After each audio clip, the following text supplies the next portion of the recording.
Hello, ladies and gentlemen. My name is Eddie Marcus, spokesman and advocate for basic human rights for all people, who has, and this is my third occasion, reached out to say to you, to all Americans everywhere, that I'd like to serve you as your next president of the United States as a write-in. My campaign will be basically internet, YouTube, Facebook, and whatever else we can carry forward. As a write-in, I'm not asking you for any money. I'm just asking you to take this message if you like it, if you want to support it. Pick up your phone, call someone, use your internet service to spread the word. And maybe we will find that there are a lot of people in the world who might be ready for a change. Truth of the matter is, I was greatly surprised, and I don't understand why, but nevertheless was, that everybody can want education for themselves, any of their children or people they know if they desire. And yet, we live in a situation where this is not attainable. It's ideal, but it's not attainable. And when someone comes and says that I have a proposal to offer that would satisfy these desires, and you blow them off, don't even want to hear, it kind of throws me back, makes me kind of wonder what's going on. When you see people who, everybody in the whole country, everybody in the whole world, if they were sick, they would want health care. And yet, when someone speaks out about health care for everybody, hell breaks loose. It blows my mind. How in the world does something like that happen? What could be interrupting the peace of having health care for everybody and the best health care that the mind can come up with? What is wrong with that? Well, what's wrong with saying to people that you have a dream, you have an ambition, you have something that's burning inside of you that you want to do, that gives your life value, gives you purpose, and you want to be you? What's wrong with opening the door that allows you to be you? What's wrong with that? Well, for some strange reason, you let someone stand up and start speaking about those types of liberties, those types of freedoms, and you see what happens. You know, I was just taking a shower, and I was thinking about things such as this. I was thinking about how, when I speak to you about these freedoms, these beautiful, wonderful revelations of dreams being experienced, fulfilled by every last one of you. And it blows me away because I have spent my whole life basically, you know, especially in my younger years, hoping that someone would come along, individual, somebody like Christ, who came along and championed a new type of doing things, a new way of doing things, a way of doing things that brought joy and peace straight across the board, something that could meet the needs of me. Couples seemed like they were on that path at one time, but they got shot down. And I still hoped. And now I'm at an age where I can't hope any longer. No one will come to meet my need of peace and prosperity and joy for every American. So I choose to stand up for others, as I had hoped that someone would stand up for me. I want to make sure that others have someone standing up for them. So I choose to stand up, that every last one of them, rich right now if they are, poor right now if they are, that they will never ever have to worry about health care. If they need it, they get it, and they get get the best kind. My concern is that the way to get the best kind is to have the best education system. Make sure that everybody has access to that education that is required to make them better at whatever it is that they do.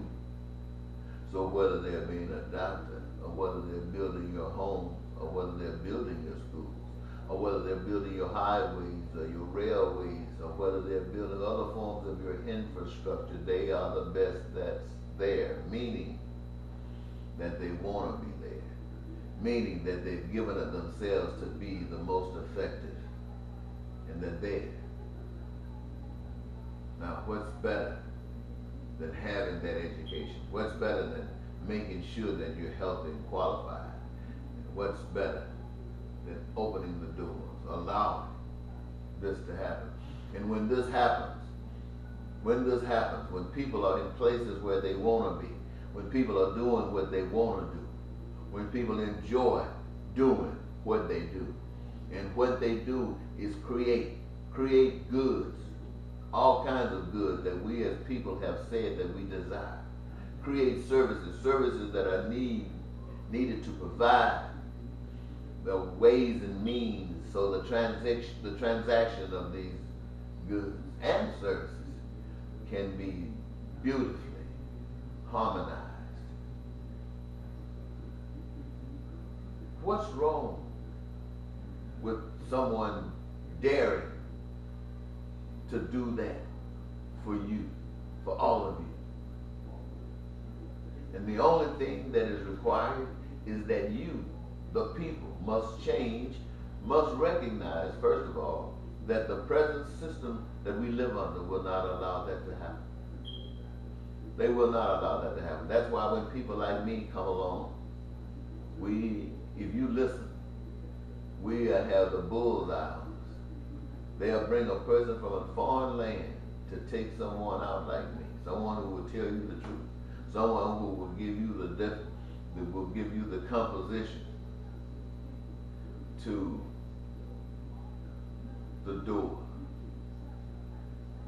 that lies blocking off the peace, the prosperity, and joy that you so desperately desire.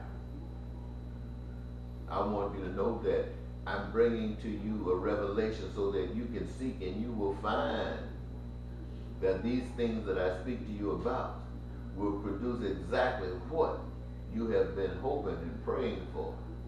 But you must be the power behind making these changes.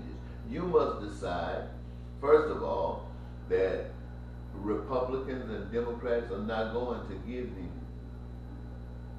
any of these things. So you have to try to find a way in which you, the people, can form, shape, and get these things done. And in order to do that, you got to have someone working with you. Someone in a seat of power that gives you a voice. You a voice. And while we have been living under a system that we were born under, we thought is the best in the world, maybe it is the best in the world. We don't know that. But one thing we do know is that it's not good enough to meet our needs. It has failed to do that. And we the people, voting for a write-in candidate that will give you voice, that you can do these things. Now, I know right now many of you don't know how to do it. You haven't even given it that much thought. The idea that I'm standing here before you saying that it can be done is probably blowing your mind. But I want you to know that it can be done. It's so simple that kids, little kids, toddlers, sometimes they can't speak too good, but you turn them loose and you can see them expressing it. And they have it in them until we teach them away from it. We bring them out of it. So now I want to take you back to that stage, that original stage that says you are your brother's keeper. I know you probably think this is far-fetched, but I want you to know you are your brother's keeper. You are one another's keeper. If you don't, somebody will try to slip capitalism on If you don't, someone will try to slip communism on you. If you don't, someone will try to slip socialism on you. If you don't, someone will try to slip whatever they can come up with on you. If you're not your brother's keeper, you are divided. And any attempt with someone who genuinely got their mind made up will influence anywhere. It will have roots and spread an influence anywhere. But if you're your brother's keeper, you can see an enemy. You are the antibody that prevents all of these ideas that would come and rob you of your peace, that would rob you of your prosperity and your joy. So yes, you are your brother's keeper. And we have been given to one another. We have been given to one another. Recognize this, we have been given to one another. And all things that are provided for are provided for each of us, for one another, for the benefit of others. And if and when we can apply ourselves as our brother's keeper, we will be able to look and receive the resources that have been provided for us and to discipline it in such a way, ladies and gentlemen, that honestly, most of you have only experienced in your real night dreams. It could be that beautiful. It must be that beautiful. Why? Because it works for all of us. And it is brought into fruition by the input and acceptance by all of us. And in so doing, we express a glory of a power that we only imagined. But it was real. And the evidence will be before us. So yes, ladies and gentlemen, as Eddie Marcus, I want to be the President of the United States for the simple reason that the vision for your life, your future, no one else carries it as I do. My vision of your future is much more wonderful than anything these other people can even imagine. And I want to take you there. So write in, and if you desire, Eddie Marcus, Marcus, as the next President of the United States, 2012-13, one of those numbers. And you will not regret it. Even if we don't win, we can't lose. Bye-bye.